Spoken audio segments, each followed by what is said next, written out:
बच्चों पेपर 3 है, उसका यूनिट 4 है, पहली क्लास है, जिसमें एलिमेंट्री पार्टिकल्स के बारे में विस्तार में बताया गया है।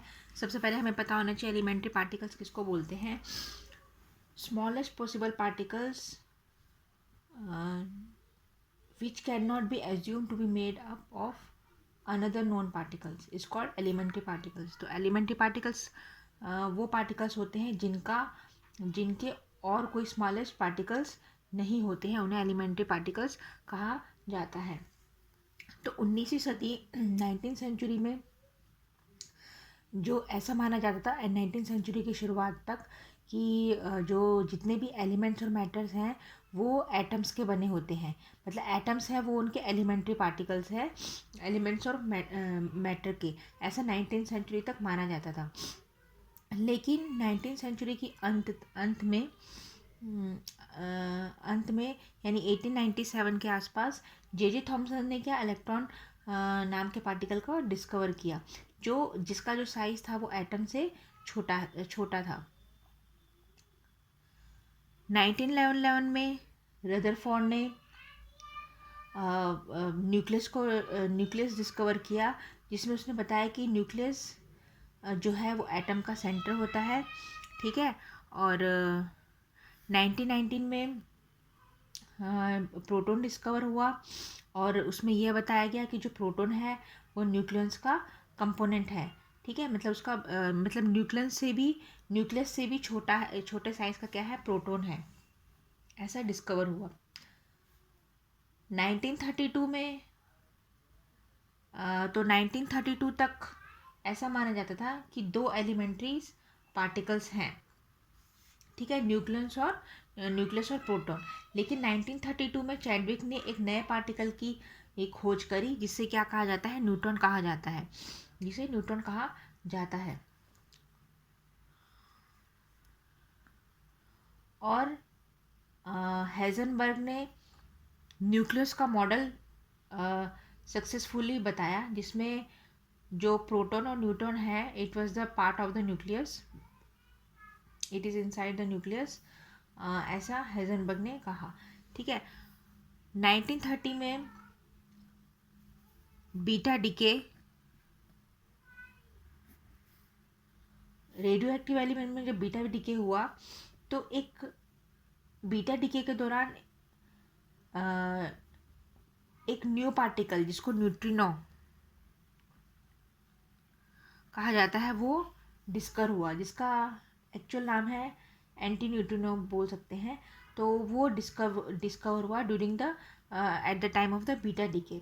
सो जो एलिमेंट्री पार्टिकल्स की जो डिस्कवरी है वो लगातार अभी भी प्रोग्रेस में है और उसको 4 स्टेप्स में उसको डिवाइड कर सकते हैं। जो पहला स्टेप है शुरुआत में वो कब तक है, अप टू 1932, जिसमें ये जो एलिमेंट्री पार्टिकल्स थे वो डिस्कवर हुए, जो 6 एलिमेंट्री पार्टिकल्स थे। तो पहला है इसमें इलेक्ट्रॉन है, ठीक है, प्रोटॉन है, न्यूट्रॉन है, न्यूट्रॉन का सिंबल ये है न्यूट्रॉन, फिर फोटॉन को गामा से बताते हैं, और पॉजिट्रॉन E+, और एंटी न्यूट्रिनो। ये जो 6 पार्टिकल्स थे ये 1932 तक डिस्कवर किए गए। सेकेंड स्टेप जो है इसका, तो एलिमेंट्री जो पार्टिकल्स हैं उनकी खोज है 4 स्टेप्स में उसको बांटा गया है। पहला स्टेप है वो 1932 तक, जहाँ पर electron, proton, neutron, photon, positron और एंटी न्यूट्रिनो ये डिस्कवर हुए। सेकेंड स्टेप में जो युकावा नाम के वैज्ञानिक ने 1935 में कंसेप्ट दिया था कि जो न्यूक्लियर फोर्स है वो होता है due to the exchange of particles. जो न्यूक्लियर फोर्स जो होता है वो पार्टिकल्स के एक्सचेंज की वजह से होता है। उसने एक न्यूक्लियर फोर्स का कंसेप्ट दिया 1935 में, और उसने डिस्कवर किए म्यू मेसॉन्स, ठीक है, जिसके दो जिसको म्यून भी कहते हैं, उसमें पाई प्लस और पाई माइनस, पाई प्लस और पाई माइनस, ठीक है। फिर पायोन्स मीन्स ये जो म्यून्स और पायोन्स है, it is the basic elementary particles of this one electron photon. ये इसके भी एलिमेंट्री पार्टिकल्स हैं, मतलब इससे भी स्मॉल साइज के हैं। जो म्यून्स पायोन्स हैं वो इलेक्ट्रॉन से भी क्या है, स्मॉल साइज के हैं। फिर थर्ड स्टेप जो था बिटवीन 1949 टू 1964, इसमें ये डिस्कवर हुआ कि जो स्ट्रेंज पार्टिकल्स हैं और एंटी पार्टिकल्स इसमें डिस्कवर्ड हुए इस पीरियड में, जिसमें न्यूट्रिनोज का डिस्कवर हुआ, ठीक है, जिनका साइज है जिनको म्यू ई और म्यू न्यू इस तरीके से बता सकते हैं। देन फोर्थ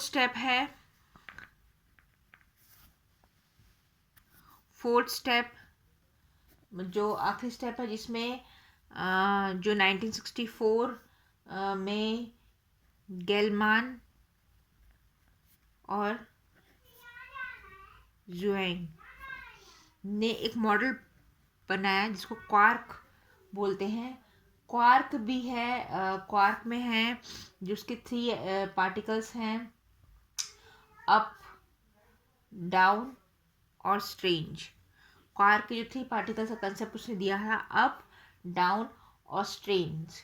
मतलब जो ये न्यूट्रिनोज मेसॉन्स है, it is made up of this quarks, मतलब इसके भी एलिमेंट्री पार्टिकल्स हैं मेसॉन्स और न्यूट्रॉन्स के, जिनको क्वार्क्स कहा जाता है। इसमें और एडिशन हुआ है चार्म, बॉटम, टॉप, है ना, और भी इसमें पार्टिकल्स अभी डिस्कवर्ड किए गए। पहले अप, डाउन और स्ट्रेंज था, उसके बाद चार्म, बॉटम, टॉप। मतलब जो मेसॉन्स हैं, न्यूट्रिनोज हैं, इनके भी ये these are all also made up of this elementary particles, जिनको क्वार्क का नाम दिया गया।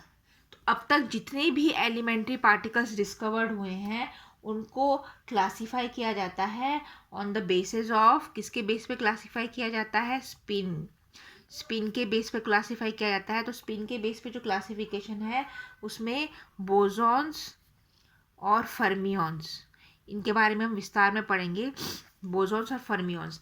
फिर इसका क्लासिफिकेशन होता है on the basis of interaction. On the basis of interaction इनका फर्दर क्लासिफिकेशन हुआ। इंटरेक्शंस जैसे हो गए, ग्रेविटेशनल इंटरेक्शन हो गया, इलेक्ट्रोमैग्नेटिक इंटरेक्शन हो गया, स्ट्रॉन्ग इंटरेक्शन और वीक इंटरेक्शन। तो 4 बेसिस इंटरेक्शंस हैं, उसके बेस पे भी एलिमेंट्री पार्टिकल्स का क्लासीफाई किया गया, क्योंकि इंटरेक्शंस की वजह से भी there are some elementary particles जो प्रोड्यूस होते हैं। फिर on the basis of particles और एंटी पार्टिकल्स और एंटी पार्टिकल्स के बेस पे जो है भी क्लासिफिकेशन हुआ। तो जो अब तक के जितने भी एलिमेंट्री पार्टिकल्स डिस्कवर्ड हुए हैं, उनका क्लासिफिकेशन 3 भागों में तीन कारणों की वजह से क्लासीफाई हुआ है। पहला है स्पिन की वजह से 2 मेन क्लासिफिकेशन हुए, बोसॉन्स और फर्मियंस। फिर इनके फर्दर क्लासिफिकेशन हुए on the basis of interaction. जो इंटरेक्शंस हैं, 4 इंटरेक्शंस हैं main, gravitational interaction,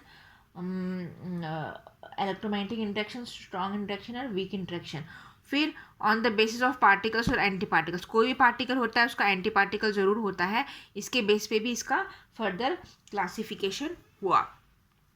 now we are studying in detail about the elementary particles के बारे में डिटेल में हम स्टडी करेंगे अभी। तो एलिमेंट्री पार्टिकल्स जैसे मैंने आपको अभी बताया, on the basis of the spin के आधार पे इसका क्लासिफिकेशन हुआ है। तो स्पिन के आधार पे ये 2 क्लासिफिकेशन हुए हैं, फर्मियंस और बोसॉन्स है। फर्मियंस जो है, these are the half integral spin, जो फर्मियंस होते हैं वो कैसे होते हैं, हाफ इंटीग्रल स्पिन होते हैं, और वो फर्मी डिराक स्टैटिक्स है उसको क्या करते हैं, ओबे करते हैं, उसको ओबे करते हैं। मतलब इसके फर्मियंस के अंदर जितने भी एलिमेंट्री पार्टिकल्स आते हैं उनका जो स्पिन होता है इट इज़ ऑफ हाफ, मतलब हाफ इंटीग्रल मल्टीपल में होगा, ठीक है, हाफ इंटीग्रल मल्टीपल में इनका स्पिन होगा, and they obey the Fermi Dirac statics को ओबे करते हैं। और दूसरा क्लासिफिकेशन बोसॉन्स है, they are the integral spin. ये क्या होते हैं, इंटीग्रल स्पिन्स होते हैं, जैसे या तो इनका ज़ीरो होगा स्पिन, ठीक है, या फिर 1 2 3 इस तरीके से होगा, तो इंटीग्रल स्पिन होते हैं, एंड दे ओबेज बोस-आइंस्टाइन स्टैटिक्स है उसको क्या करते हैं, ये उसका पालन करते हैं। तो जो एलिमेंट्री पार्टिकल्स हैं वो दो मेन पार्ट में क्लासीफाई हो गए हैं, फर्मियंस और बोसॉन्स में। तो फर्मियंस का पहले हम क्लासीफाई देख लेते हैं। फर्मियंस हैं वो इंटरेक्शंस की वजह से दो भागों में उनको बांटा गया है, लेप्टॉन्स और बेरियंस। जो लेप्टॉन्स होते हैं वो वीक इंटरेक्शन से उत्पन्न होते हैं, वीक इंटरेक्शन से प्रोड्यूस होते हैं। तो एक बार जो फर्मियंस है उनका दोबारा इंटरेक्शंस की वीक और स्ट्रॉन्ग इंटरेक्शंस की में क्लासीफाई हुआ है। तो लेप्टॉन्स होते हैं वो वीकली इंटरेक्टिंग फर्मियंस होते हैं, और जिनका स्पिन क्या होता है, इनका स्पिन होता है हाफ। इनका स्पिन क्या होता है, लेप्टॉन्स का हाफ होता है, और इसका जो मास होता है वो न्यूक्लियन से क्या होता है, कम होता है, ठीक है। तो इनका जो मास होता है वो न्यूक्लियन से कम होता है। और लेप्टॉन्स के अंदर कौन कौन से लेप्टॉन्स को फर्दर इसके पार्टिकल और एंटी पार्टिकल में क्लासीफाई किया गया है। तो इसके पार्टिकल और एंटी पार्टिकल कौन कौन से हैं देख लेते हैं।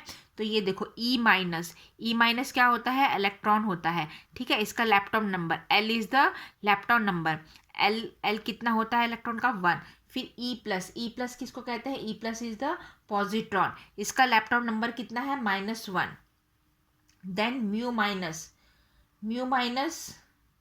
And mu plus is the muons, इनको क्या कहा जाता है, म्यून्स कहा जाता है, ठीक है। फिर न्यू ई और न्यू ई माइनस, न्यू ई को क्या कहा जाता है, इट इज कॉल्ड द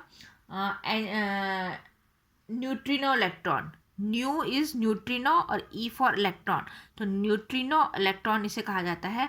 और ये है एंटी न्यूट्रिनो इलेक्ट्रॉन, इसे क्या कहा जाता है, एंटी न्यूट्रिनो इलेक्ट्रॉन। देन इसी का this particle is called the neutrino muon, nu for neutrino muon, and this one is the anti neutrino muon, इसको एंटी न्यूट्रिनो म्यून कहा जाता है, ठीक है। तो इनके इलेक्ट्रॉन्स नंबर देखो, इलेक्ट्रॉन का 1 है, पॉजिट्रॉन का -1 है, म्यू माइनस म्यून्स के अंदर आते हैं म्यू माइनस का 1 है, म्यू प्लस का -1 है, न्यूट्रिनो इलेक्ट्रॉन का 1 है, एंटी न्यूट्रिनो इलेक्ट्रॉन का -1 है, न्यूट्रिनो म्यून का 1 है, एंटी न्यूट्रिनो म्यून का -1 है। तो ये लेप्टॉन्स नंबर है। इनके अलावा जितने भी एलिमेंट्री पार्टिकल्स हैं उनका लेप्टॉन नंबर क्या होता है, 0 होता है। इन लेप्टॉन्स पार्टिकल्स के अलावा जितने भी क्लासिफिकेशन में एलिमेंट्री पार्टिकल्स हैं उनका लेप्टॉन नंबर्स कितना होता है, 0 होता है। ये आपको ध्यान रखने हैं क्योंकि ये आगे फर्दर जब आप लेप्टॉन्स का कंजर्वेशन लॉ पढ़ोगे उसमें ये आपको काम आने हैं, ठीक है। देन लेप्टॉन्स जैसे बताया था मैंने, लेप्टॉन्स होते हैं वो वीकली इंटरेक्टिंग फर्मियंस होते हैं। बेरियंस होते हैं वो स्ट्रांगली इंटरेक्टिंग फर्मियंस होते हैं, और इनका स्पिन भी कितना होता है, हाफ होता है। इनका भी स्पिन कितना होता है, हाफ इंटीग्रल स्पिन होते हैं। और इसका जो मास होता है वो या तो न्यूक्लियन के मास के बराबर होगा या उससे क्या होता है, बड़ा होता है। इसका जो मास होता है बेरियंस का वो न्यूक्लियन के मास के बराबर होता है या इससे बड़ा होता है। और इसमें इस ग्रुप में जो पार्टिकल्स होते हैं किसमें, बेरियंस में, जिनका मास न्यूक्लियन से ज़्यादा होता है उसको क्या कहा जाता है, हेप्रॉन्स कहा जाता है। उसको क्या कहा जाता है, हैप्रॉन्स कहा जाता है। तो यह देखो बेरियंस दो उसमें डिवाइडेड है, जैसे मैंने बोला न्यूक्लियंस और हैप्रॉन्स। जिन जिन पार्टिकल्स का मास न्यूक्लियंस के बराबर होता है उसको न्यूक्लियंस कहा जाता है, और जिनका मास न्यूक्लियंस से ज़्यादा होता है, न्यूक्लियंस से ज़्यादा होता है, उसको क्या कहा जाता है बच्चों, हैप्रॉन्स कहा जाता है। ठीक है। फर्दर जो न्यूक्लियंस है उसको डिवाइड किया गया है, जो इसके मेंबर हैं, ठीक है, न्यूक्लियंस के मेंबर हैं proton, anti proton, neutron, anti neutron. ठीक है, proton, anti proton, neutron, anti neutron. और ये 20 का बेरियर नंबर है।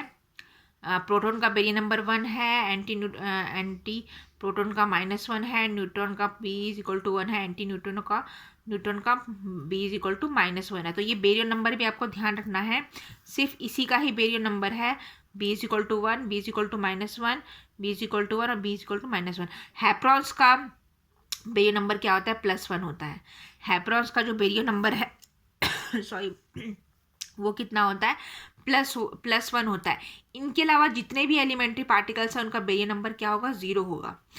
ठीक है, न्यूक्लियस के अंदर ये 4 पार्टिकल्स और एंटी पार्टिकल्स आते हैं, इनका बेरियर नंबर ये है। हैप्रॉन्स का बेरियर नंबर +1 है, और इन दोनों के अलावा जितने भी एलिमेंट्री पार्टिकल्स हैं उनका बेरियर नंबर क्या होगा बच्चों, 0 होगा। हैप्रॉन्स जो होते हैं उनका जिनका मास न्यूक्लियस से ज़्यादा होता है उसके अंदर उसको भी फर्दर डिवाइड किया गया पार्टिकल और एंटी पार्टिकल के उसमें। तो उसके अंदर आते हैं लैम्डा हैप्रॉन, सिग्मा हैप्रॉन, कास्केड, इसको साई भी बोलते हैं, साई हैप्रॉन्स और ओमेगा हैप्रॉन। ठीक है, लैम्डा हैप्रॉन को लैम्डा 0 से बताया जाता है। सिग्मा हैप्रॉन्स में के अंदर ट्रिपलेट 3 होते हैं, ये sigma plus, sigma minus, sigma 0। Cascade hyperons के या साई हैप्रॉन्स जिसको बोलते हैं, साई हैप्रॉन्स के अंदर साई प्लस, साई माइनस होते हैं, और ओमेगा हैप्रॉन्स के अंदर ओमेगा माइनस। इनका स्पिन क्या होता है, हाफ होता है। लैम्डा हैप्रॉन का स्पिन हाफ होता है, S=½ है। ठीक है, सिग्मा का भी हाफ होता है, S=½ है। साई का भी S=½ है, और ओमेगा का 3/2 है। इन तीनों का हाफ है स्पिन, ओमेगा का कितना है, 3/2। देन स्ट्रेंजनेस बच्चों इसके बारे में आपको बाद में बताऊंगी, स्ट्रेंजनेस क्या होती है, ये भी एक तरह का क्वांटम नंबर है। ठीक है, क्वांटम नंबर होता है। तो लैम्डा का स्ट्रेंजनेस कितना है, -1 है। सिग्मा का स्ट्रेंजनेस भी -1 है। कास्केड हैप्रॉन्स का स्ट्रेंजनेस कितना है, -2 है। और ओमेगा का स्ट्रेंजनेस कितना है, -3 है। तो ये हमने जो क्लासिफिकेशन देखे ये फर्मियंस के हैं, फर्मियंस के अंदर आते हैं। फर्मियंस के अंदर कौन से आते हैं, लैप्टॉस, बेरियंस आते हैं। ठीक है, वीक इंटरेक्टिंग फर्मियंस होते हैं, स्ट्रॉन्ग इंटरेक्टिंग फर्मियंस होते हैं। लैप्टॉन्स के अंदर ये आते हैं। ठीक है, इनका लैप्टॉन्स नंबर दे दिया है, और इनके अलावा जितने भी एलिमेंट्री पार्टिकल्स होते हैं उनका लैप्टॉन नंबर क्या होता है, L=0 होता है। इनके अलावा जितने भी एलिमेंट्री पार्टिकल्स हैं उनका लैप्टॉन नंबर L=0 होता है। बेरियंस के अंदर further divided into 2 parts, NH यानी न्यूक्लियंस हैप्रॉन्स होते हैं। न्यूक्लियस के अंदर जिसका स्ट्रेंजनेस क्या होता है, 0 है। न्यूक्लियस का स्ट्रेंजनेस कितना है, 0 है, और स्पिन इसका हाफ है। तो इसके अंदर ये 4 आते हैं। इसका बेरियर नंबर भी यहाँ पर मैंने लिख दिया है, हैप्रॉन्स का बेरियर नंबर +1 है। ठीक है, इसके अंदर फर्दर ये 4 आते हैं, इनका बारे में बता दिया। देन हम देखेंगे बोसोन्स के बारे में। बोसोन्स जो है वो डिवाइड होते हैं, मासलेस बोसोन्स और मीसोन्स में डिवाइड हो जाते हैं। मासलेस बोसोन्स और मीसोन्स में। तो मासलेस बोसोन्स होते हैं ये वीकली इंटरेक्टिंग होते हैं, और मीसोन्स होते हैं वो स्ट्रांगली इंटरेक्टिंग होते हैं। तो यहाँ पर मैं आपको एक चीज़ और बता दूँ, बेरियंस जो स्ट्रांगली इंटरेक्टिंग होते हैं और मीसोन्स जो स्ट्रांगली इंटरेक्टिंग होते हैं, ये मिलके क्या बनाते हैं, हेड्रॉन्स बनाते हैं।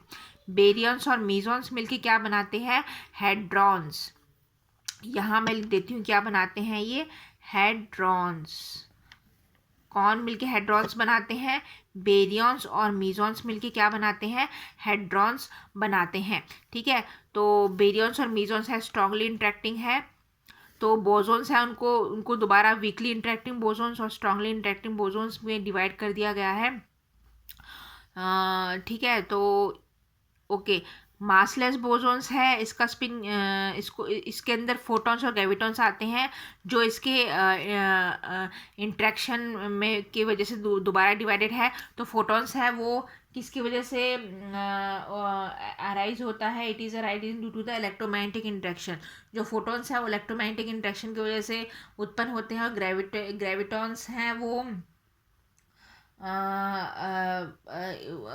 Field particle for gravitational interaction. ठीक है, फील्ड पार्टिकल ऑफ ग्रेविटी यानी ग्रेविटेशनल रिस्पेक्ट। फोटॉन्स का स्पिन 1 होता है, ग्रेविटॉन्स का स्पिन कितना होता है, 2 होता है। फोटॉन्स का स्पिन 1 होता है, ग्रेविटॉन्स का स्पिन कितना होता है, 2 होता है। तो ये क्या है, वीकली इंटरेक्टिंग है। देन मीजॉन्स, जो स्ट्रांगली इंटरेक्टिंग बोसॉन्स है, इसका स्पिन कितना होता है, 0 होता है, और बैरियो नंबर भी क्या होता है, 0 होता है। इसका बैरियो नंबर क्या होता है, 0 होता है। इनको 3 उसमें बांटा गया है, ईटा मीजॉन्स, क्योंकि इसको फर्दर इंट्रैक्शंस के उसमें बांटा गया है। तो ईटा मीजॉन्स, केऑन्स और पायोन्स, ईटा मीजॉन्स, केऑन्स और पायोन्स में इसको बांटा गया है। तो ईटा मीजॉन्स का स्पिन 0 है, केऑन्स का स्पिन भी 0 है, क्योंकि ठीक है मेजॉन्स का स्पिन 0 है तो ये मेजॉन्स के अंदर आते हैं, तो इन तीनों का स्पिन क्या हो जाएगा, 0 हो जाएगा। इन तीनों का स्पिन क्या हो जाएगा, 0 हो जाएगा। और जो ईटा मीजॉन्स, जैसे मैंने बताया मीजॉन्स है ये इंट्रैक्शंस की वजह से, टाइप्स ऑफ इंट्रैक्शंस की वजह से क्लासीफाई हुए हैं। तो ईटा मीजॉन्स होते हैं ये स्ट्रांगली इंट्रैक्टिंग होते हैं, केऑन्स होते हैं ये थोड़े वीकली इंट्रैक्टिंग बोसॉन्स की वजह से राइज होते हैं, और पायोन्स होते हैं ये इलेक्ट्रोमैग्नेटिक इंट्रैक्शंस की वजह से अराइज होते हैं। ठीक है, और फर्दर इनका क्लासिफिकेशन हुआ है केऑन्स का हुआ है K+K-K0, और ये इसका एंटी पार्टिकल है K0 बार। और पायोन्स में 3 आते हैं, पाई+, पाई- पाई0। इनका स्ट्रेंजनेस क्या है, इनका स्ट्रेंजनेस 0 है। ठीक है, स्ट्रेंजनेस के बारे में आपको बाद में बताऊंगी। K+ है इसका स्ट्रेंजनेस 1 है, K- है इसका -1 है, K0 है इसका स्ट्रेंजनेस 1 है, और K0 बार का स्ट्रेंजनेस -1 है। तो ये एलिमेंट्री पार्टिकल्स के डिस्ट्रीब्यूशन थे। और बच्चों इसमें आपको लैप्टॉन नंबर जो मैंने आपको बताया था, लैप्टॉन नंबर, बेरियो नंबर और स्ट्रेंजनेस, जिन जिन पार्टिकल्स के बताए हैं वो थोड़ा आपको जस्ट थोड़ा माइंड में रखना है, क्योंकि इसके आधार पे ही आगे फर्दर आपको प्रॉब्लम सॉल्व करने के लिए आएंगी छोटी छोटी। ठीक है, तो ये आपको थोड़ा ध्यान रखना है। इसमें एक चीज़ और मैं बता दूँ, जो बोसॉन्स हैं बोसॉन्स हैं, ठीक है, इसमें जो मीजॉन्स के साथ क्या गॉस बोसॉन्स भी बोलते हैं, जिसको W+W-Z0, W पर उसके जो एंटी पार्टिकल्स हैं उसको फोटॉन्स और ग्रेविटॉन्स, ठीक है, फोटॉन्स और ग्रेविटॉन्स। तो इसको गॉस बोसॉन्स में भी फर्दर डिवाइड किया गया है, जैसे फोटॉन्स और ग्रेविटॉन्स में, फोटॉन्स और ग्रेविटॉन्स में इसको डिवाइड किया गया है। तो जो इसमें फोटॉन्स होते हैं वो इलेक्ट्रोमैग्नेटिक इंट्रैक्शन से होते हैं, और ये वीक इंट्रैक्शन से। तो इसमें इसके अंदर भी W+, ग्रेविटॉन्स के अंदर भी W+, W- और Z0, ये 3 पार्टिकल्स इसमें आते हैं।